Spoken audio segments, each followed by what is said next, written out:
Welcome back to the channel, everybody. We're going to start right here with this article on U.Today, and it's titled Western Union Exploring XRPL Use Cases. Listen, my brother was just telling me about this. He was actually updating me on a lot of these things that were occurring. I can't keep up with everything, but it begins here. So shout out to my brother. It says the potential of XRPL is currently being showcased by a new exploration of the protocol's use cases for cross-border payments by Western Union. You know what's crazy is that we just heard a little bit about Stellar also having some sort of relationships with Western Union, right? And I believe that came from, was it Tomer Weller of Stellar, right? In some sort of video chat that he was doing. Don't quote me on that, but check that out also. So a lot of these big money companies, whether it's MoneyGram, Western Union, you see even Swift is getting into the blockchain with the whole chain link thing, but a lot of them are probably going to be using MBDCs, and I don't even want to say multi-central bank digital currencies. They're just multi-digital currencies, multi-platform digital currencies. They'll be layered, like I said, just like the e-Naira. But let's continue on here. It says, taking to its official X app account, XRP's exchange partner Uphold shared insights about the exploration.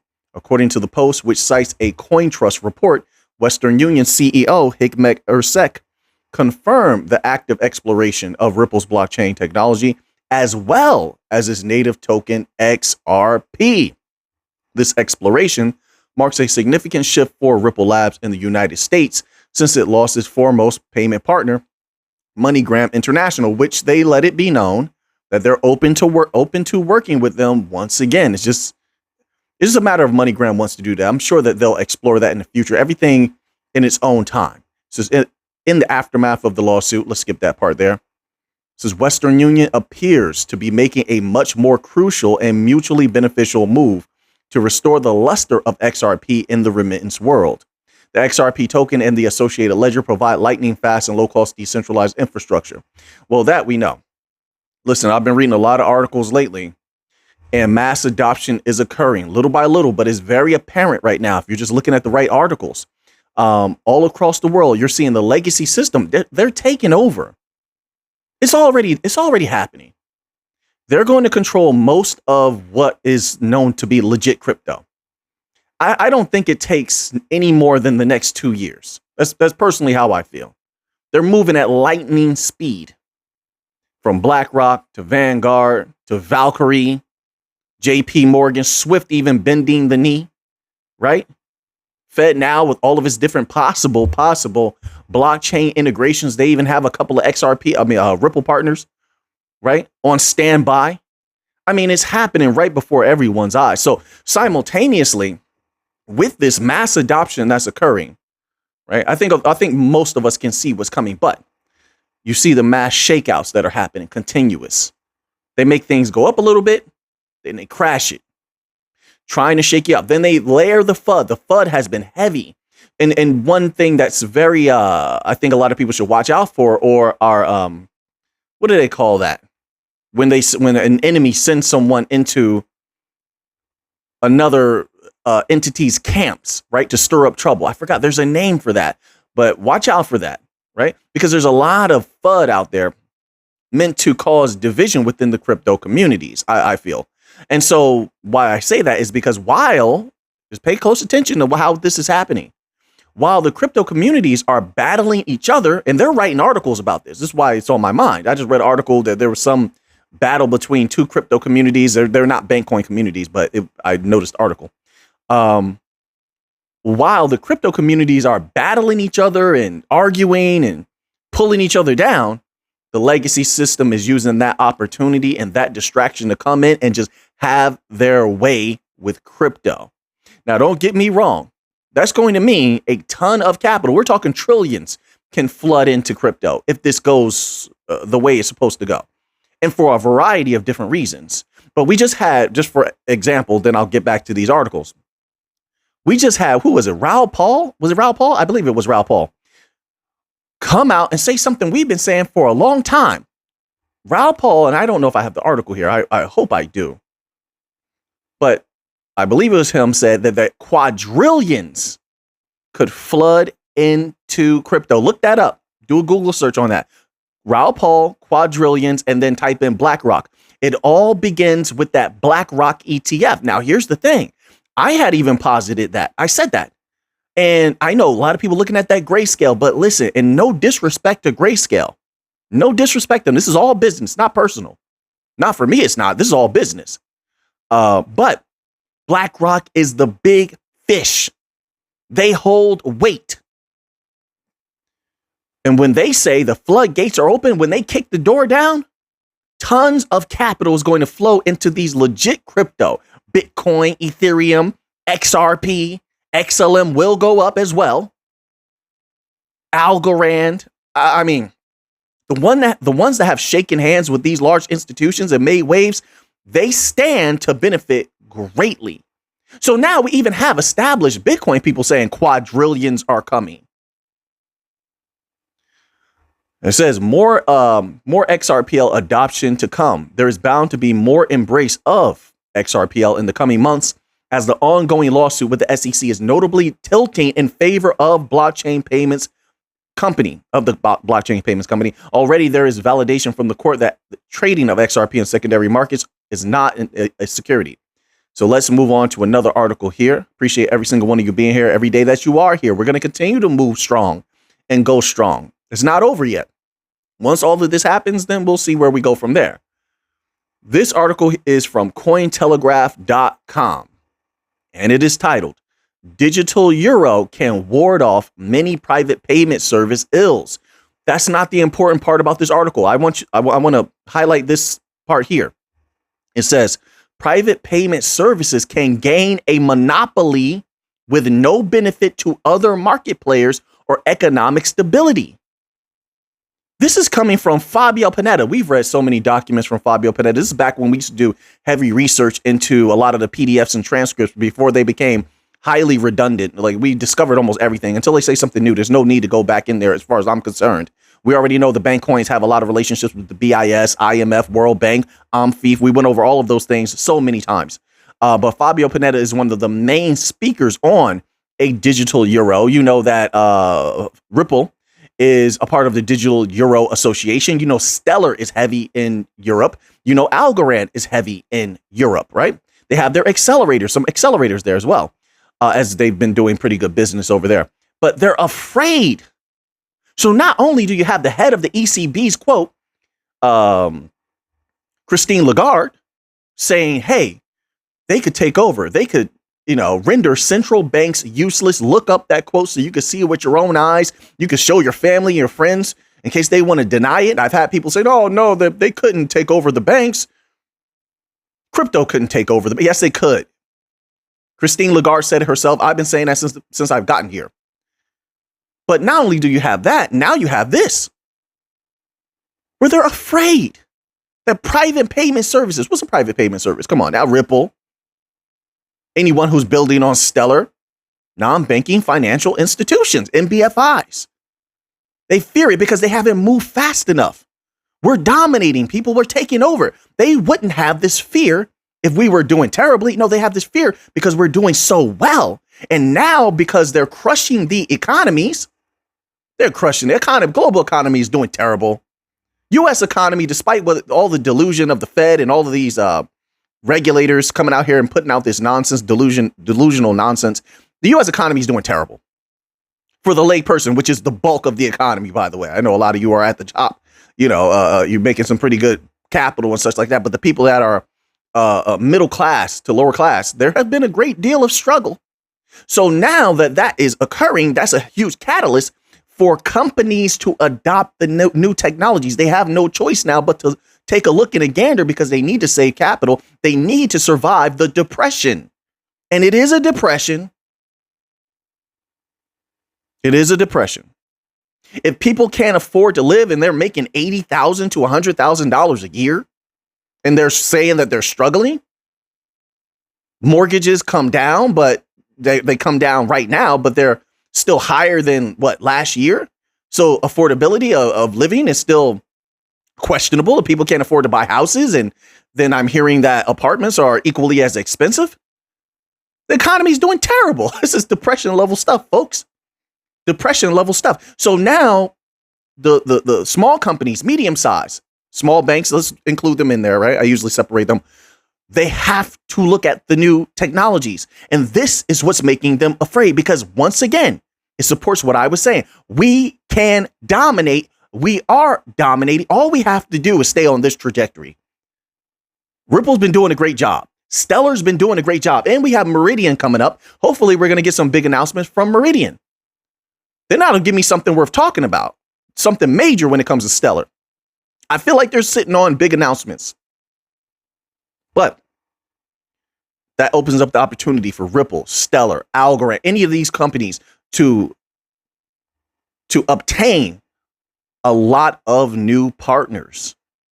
Once again, I'll close out with reading it one more time. They're telling you private payment services can gain a monopoly. We can control everything. It's not just us. Of course, you have legacy entities, but we've always known they're going to take their piece. Let them have their piece. There's enough money to go around. There's enough money for everybody. That's what people don't get. There's enough money for Bitcoin people to make their capital, Ethereum people, XRP, XLM. There's more than enough money, folks. And it's only going to continue to increase because they're going to continue to print money, debt, to fund what it is they want to do. And they're very ambitious, so they're going to have to do that. Don't let the interest rates fool you. Yes, they're going to raise interest rates, and it's going to be very injurious to people, going to lose their jobs. More of that's going to occur. But at the same time, sooner or later, they're going to have to stop because they can't completely, well, they could, but I don't think they want to break everything right now. They just want to bring it to a certain level. And then I would perceive they're going to have to turn that money printer back on, and then it's playtime. Whether they turn a money printer back on as playtime, that's a catalyst. If Bitcoin gets an ETF, that's a catalyst. If we get regulatory clarity with some sort of bill from Congress, then it's playtime. We have so many ways that 2024, in my humble opinion, can kick off launch time, playtime. We just have to keep our eyes open. So now let's move to this next article here. This next article is from finbowl.com, and it's titled Ripple versus SEC Update as of September the 4th, 2023. It says, quote, the SEC has not even attempted to meet the standard for a stay, even after the individual defendants identified the omission in their pre-motion letter, unquote. This is what Ripple is saying. So last week, the stage for the second battle was set after Ripple opposed the SEC's intention to appeal the decision. It says, as revealed by defense attorney James Fallon on September the 1st. Ripple pointed out that the summary judgment did not tackle the legal grounds of the interlocutory appeal. Their objection was based on the assertion that the SEC had deviated from the established legal standpoint, particularly concerning applying the Howey test to XRP token sales. It says, amidst speculation surrounding a potential resolution in the case, John Deaton, a pro-XRP lawyer representing numerous XRP token holders in an X post on September the 2nd, outlined the potential courses of action the two parties may pursue if they choose to settle. So more settlement talks. Dean emphasized the importance of the ongoing legal battle between Coinbase and the SEC. He explained that should the judge presiding over the Coinbase case grant the exchange's motion to dismiss, it would signify that token sale on the platform are not subject to U.S. securities laws. That's good information to have there. It says, however, he clarified that this ruling wouldn't extend to cover cryptocurrency staking activities. It says, quote, the only way Ripple and the SEC could settle before the end of this year is if Judge Fila, my apologies if I'm not saying that correctly, grants the Coinbase motion to dismiss or partially grants it. Finding token sales on the exchange in a blind bid/ask transaction do not fall under U.S. securities laws, unquote, he said. Let's scroll down here, see if they have a little bit more. It says, it is worth noting that the SEC's performance in the other crypto cases is being reviewed as possible projection of the agency's outcome in the Ripple case. As reported by Finbowl, Ripple's chief legal officer, Stuart Alderati, pointed out that the SEC was getting battered in court. We've heard that before. We read an article about that, which is likely to set a precedent for other crypto cases involving the regulator. All right, so we're going to leave off there with that article. Let's move on to this one here on U.Today. And it is titled XRP on verge of comeback after losing post-ruling gains. All right. It says here, Kaiko, a crypto research firm, noted that XRP has failed to keep its post-ruling gains and is down by more than 25% in August, underperforming the top altcoins. This is XRP surged in July that we know. It says in August, the price of XRP fell more than 25%, underperforming the leading altcoins as traders took profit. In a recent research report, Kaiko explains XRP has failed to maintain its gains. Why do they reiterate things so many different times in one article? I just don't understand that. It says XRP is on the verge of a comeback, ? Markets retreated toward the weekend after the SEC postponed a decision on several ETFs until October. Let me pause there. See, and that's why I've been keeping up with the Bitcoin news. Bitcoin is a great catalyst. It's not even about holding Bitcoin. It's about Bitcoin can, at any time, if things go right for it, it can spark another bull run. And let me tell you something, folks. It may not be the bank stepping in to make that XRP price pop or Stellar price pop, but it will go up significantly if we could just get into another bull run. So I'm keeping up with that Bitcoin news. Just in case BlackRock gets that ETF or someone gets an ETF just to get it started. And then it's off to the races. Bitcoin will pull everything else up with it. It is the signal right now for everyone to play. So I'm keeping a close eye on what's going on with Bitcoin. And I know a lot of you out there hold Bitcoin, and hopefully you'll make a ton of money also. Because like I said, I do believe in the future Bitcoin can explode. I do. A few times, I'm a money maker. I like everybody to make some capital, so even though I don't hold something, I can still highlight the positives of it. Just like Cardano. I'm keeping up with Cardano. I don't have any Cardano, but I'm keeping up with it. I definitely would jump in if I feel like the catalysts are getting just ripe enough. I would jump in, but just know, I'm going to take some profit. None of this is financial advice. I'm just sharing my thoughts. It says XRP has also retreated and is still trading lower at the time of this writing. XRP has increased by 0.15% in the last 24 hours to 50 cents. I don't know what it is right now. I haven't checked the charts for today. It says XRP has returned to its tightest range in weeks, trading in a consolidation pattern similar to the one that preceded its huge spike on July 13th, just after the verdict in the lawsuit. XRP is currently battling to find footing above the daily MA 200, currently at 51 cents, which holds the key to further advances for the crypto asset. If bulls overcome the immediate hurdle at 51 cents, the 62-cent level may come into focus. You know what else has been doing beautiful consolidation and surviving pretty well, in my humble opinion, in this bloody bear market, in my humble opinion, is Quant. Look at Quant. It's like still at what $100, 99. Then it was down to 98. Then it went back to 100. And then typical consolidation over the last few months for Quant has been like what 102, 103. Not bad. We're still sitting on some great gains for Quant, right? I mean, we got Quant. We were scooping up a ton of Quant around $40, 45, 42. So we're still looking pretty good, in my humble opinion. All right. So now let's move on to this next article here. Has just a little bit about Stellar, one of our absolute favorite assets. Bright future for Stellar. This is from InsideBitcoins.com. I love when Bitcoin people and websites talk about the bank coins. It tells you something's going right.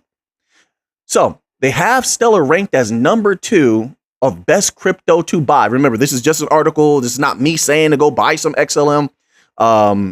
Not financial advice. It says number 2, Stellar ranks high on the crypto gainers list today after recording over 12% increase in the last 24 hours. Additionally, its trading volume grew to about 179% in the last 24 hours, reestablishing the token as one of the best cryptos to buy now.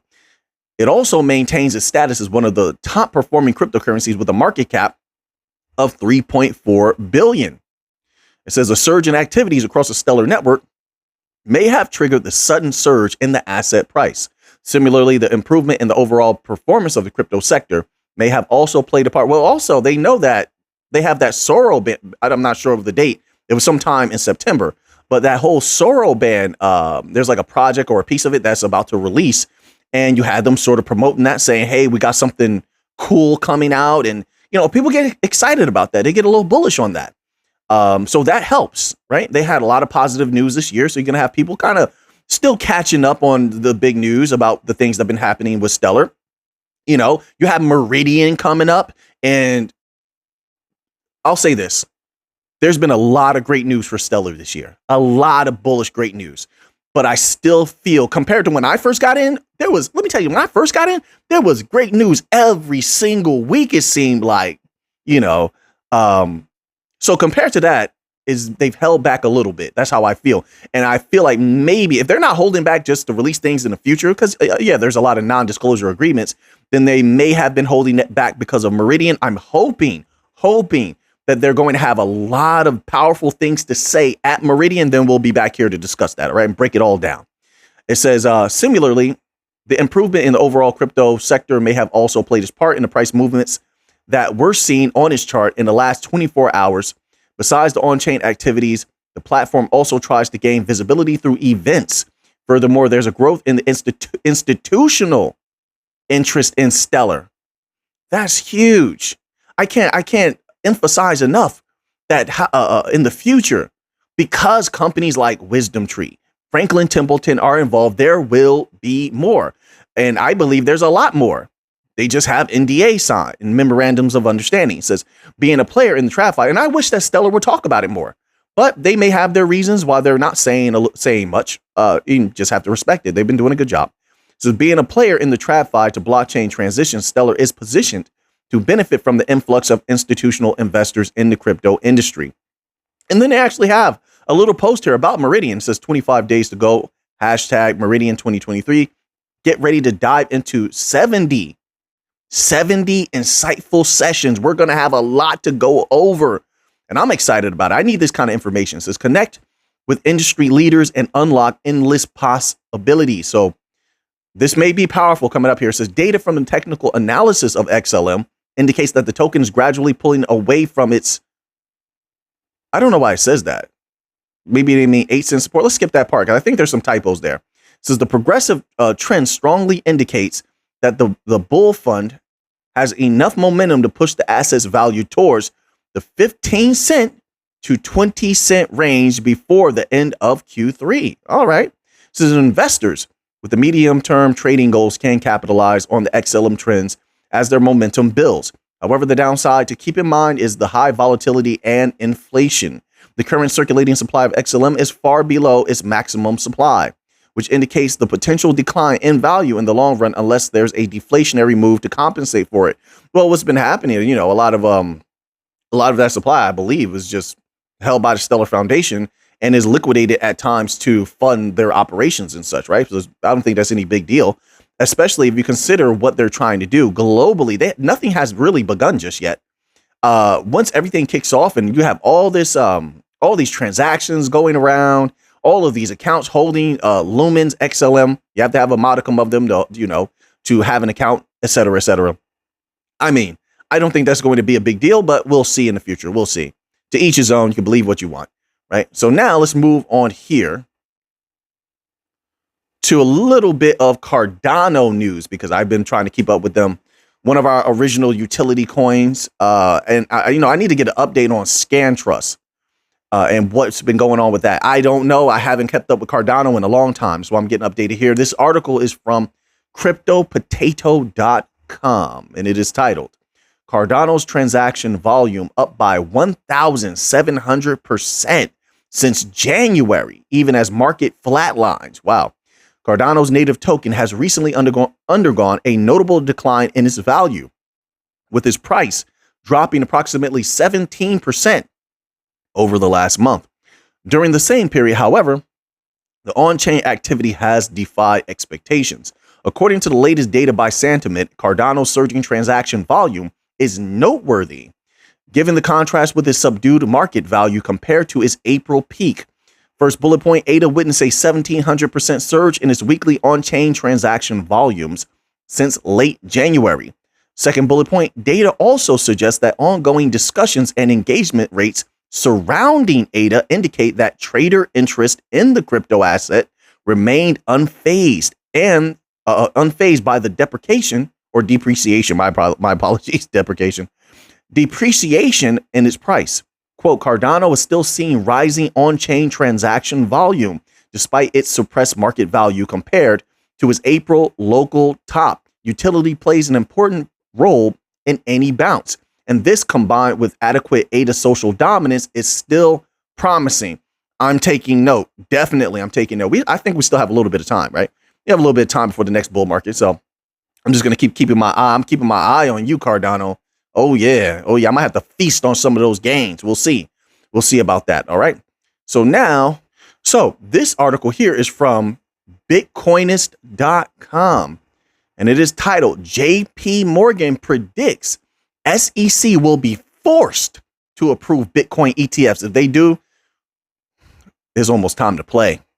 Don't get me wrong. I mean, we have to see how strong the flood of capital into those ETFs will be, and if they're strong enough to spark a bull market, even though there's a lot of negative catalysts around the corner.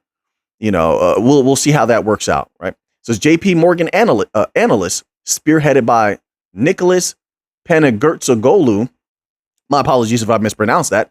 Says have forecasted that U.S. Securities Exchange Commission will likely be forced to greenlight several spot Bitcoin exchange traded funds. This prediction comes on the heels of Grayscale's significant legal triumph against the SEC. It says last week a federal court mandated the SEC to revisit its prior rejection of Grayscale's bid to convert its Bitcoin trust into a spot ETF. The court's decision was rooted in the SEC's quote arbitrary and capricious unquote stance. It was powerful wording, by the way. It says where it failed to elucidate its differential treatment of futures-based ETFs and spot-based Bitcoin ETFs. The court emphasized that the SEC's rejection lacked a solid foundation, especially given the close correlation between the spot market and the CME futures market. Says JP Morgan, next section, JP Morgan predicts spot Bitcoin ETF approval. It says, the remarker said in a note, quote, the SEC would have to retroactively withdraw its previous approvals of future-based Bitcoin ETFs to defend its denial of Grayscale's proposal. Such a move would be very disruptive and embarrassing for the SEC, unquote. He further added, quote, given the circumstances, it appears more probable that the SEC will approve the pending spot Bitcoin ETF applications from several asset managers, including Grayscale. This could be huge. And let me tell you something else. I do believe in the future that there may be an XRP ETF. Why not? Why not? I think Bitcoin gets one, and I think XRP can get one in the future. In the future, right? I think that's possible.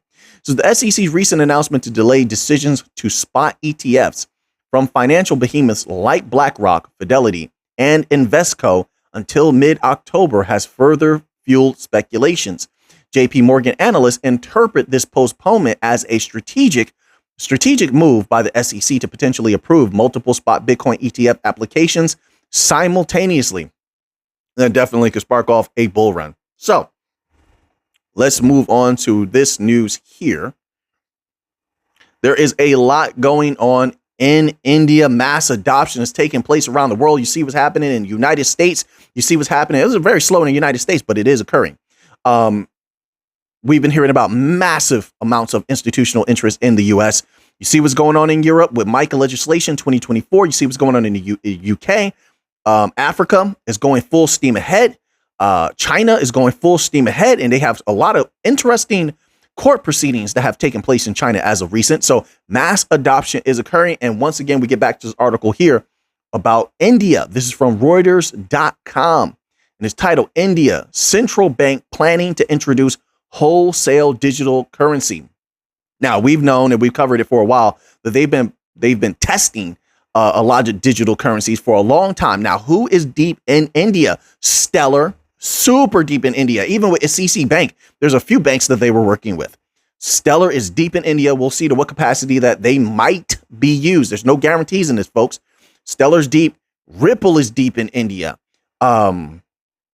Algorand, another one. Let me not forget. Algorand is deep in India. Had a lot of projects going on. Has a lot of projects until they tell me otherwise, until I read otherwise. So I keep that in mind. India is in play. We'll see how everything works in the future. We know there's no guarantees. I like to say that because some people will take it as a guarantee if you talk about it and you don't bring a balance. It says the Reserve Bank of India is planning to introduce its central bank digital currency in the call money market, an official told reporters on Tuesday. So this is reputable. It's coming from an official. This is from Reuters. It says, quote, RBI is now planning to go interbank borrowing market with CBDC, specifically call money market. The official, who did not want to be named, said RBI plans to use CBDCs as tokens for a call money settlement. He said, let me pause there. Once again, it's not only about the possibility of any country or bank using the protocol directly, like they're going to use XLM directly or XRP directly. Sure, that would be great. That would be great. And definitely that's possible in a lot of different places, not everywhere. But that's not what's important, in my humble opinion, is what we do behind the scenes, gluing together all of these systems that will be customized with interoperability. So XLM flowing into or Stellar flowing into XRP based systems, Quant, Overledger, gluing legacy system to the DLTs, the new financial system. That's what's important, is gluing all these systems together and making sure that their CBDCs can function across all jurisdictions. That's where the big money is, in my humble opinion. All right. It says RBI plans to use CBDCs. Okay, we read that part. India's CBDC is currently in a pilot phase across the retail and wholesale segments. The central bank has set a target of 1 million transactions a day by the end of 2023. Now, let me back up what I was saying before. This is very important. Gluing the systems together is not only something that I'm saying is very important, but even Swift is acknowledging how difficult it can be. Swift had made a statement recently, and I'm paraphrasing, of course, but we did cover that article. If people were watching the videos, they saw. But Swift made a statement recently that said it would be more feasible to integrate with blockchain systems than it would be to glue all the CBDCs together. So that's going to be left on the table, gluing the multipolar world together. And what do we call that glue? The new financial system. Some will be here to witness it, some will be not. Everyone has to walk their own path. So now let's move on here to an article from, I'm skipping over some articles, that's why I'm pausing, to an article from Ledger Insights, more proof of mass adoption. And this article is titled, UK regulated liability network to experiment with digital pound as tokenized deposits. Everything's moving forward. Just have to see what's there and not be distracted. This is earlier this year, the Regulated Liability Network, RLN, made a big splash in the United States with trials involving several banks, MasterCard, and the New York Federal Reserve. Now the UK Regulated Liability Network plans to experiment with a retail digital pound, who is a part of the Digital Pound Foundation, XRP, also Quant. It says digital pound backed by commercial bank money or tokenized deposits. The RLN is a blockchain network. Ooh-wee. Ooh-wee. Who made it to this? Who made it this far to hear this? Big news. The RLN is a blockchain network for interbank payments and other digital assets. This is not the first piece of UK regulated liability network work. That's interesting. Last year, EY coordinated another UK proof of concept for cross-border payments. Like this one, it was relatively a low-key affair in terms of publicity. This is what I've been telling people. Everybody's being super low-key, as they phrase it. Stellar's been super low-key. And as I stated before, I think Ripple has just been throwing us out little stuff. Even though it seemed big, I think what they have is much bigger. They're holding back. Quote, we look forward to continuing this partnership to make all regulated money, all pounds and more smarter for our customers, unquote, said Peter Left of Lloyd's Banking Group. Things are heating up. We'll see who makes it to the end. So now we're going to end off here. I have a lot more articles. I'll just post some of these in the members only section later. And I also have another members only video I'm going to be posting probably within the next day or so. We have a little bit of gold news. This is from SputnikGlobe.com. It says Iran goes on gold shopping spree. It says facing decades of sanctions pressure, The Islamic Republic is no stranger to financial and trade mechanisms which can sidestep the dollar and Western-dominated financial institutions. In the past 2 months, the nation has made 2 giant steps toward an alternative financial world order, or as everyone else has been phrasing it, a multipolar world. This is why they're all buying tons of gold. Now you see it from the top to the bottom, to those who've been sanctioned, those who have not been sanctioned. They've been buying more gold than ever before. And of course, this year we did see a little bit of selling. But I think in these next coming years, you're going to see even more gold buying. It says, Iran has been quietly ramping up its foreign purchases of gold, adding over 4.1 tons of standard gold ingots to the country's coffers in the first 5 months of the Iranian calendar year. It says both Iranian state and private citizens appear to have been turning to gold recently. That's significant. So both their government and the citizens said, wait a minute, let's get some gold. Why? It's not just them. You've seen a ramp up of interest in gold in the West as well. The old systems are not working. It's not just about sanctions. The old systems are not working, and they're not working from top to bottom. I think most entities and individuals are finding legacy systems very problematic. They're turning to gold. They're turning to silver. How long can they keep silver's price suppressed? I think the next few years are going to be I'm a long-term holder of gold and long-term investor in gold and such like that to protect value. It's not all about gains, but we're still sitting on some pretty gains. But I think being a long-term investor, these next few years are going to get very interesting for gold. And once again, keep your eye on the banks. It looks like in the next few months, we may see more banks go down. If that happens, boom, that price could definitely go up. Not financial advice. It says, with the World Gold Council reporting in May that demand for gold coins and bars by Iranians have jumped dramatically. We've been seeing this in a lot of places the last few months, right? Remember, we were getting those reports about coin trader shops running out of silver coins. And so I don't know if they were saying it about gold. I think, was it gold also they were running low on? Because people were coming in but just buying up coins.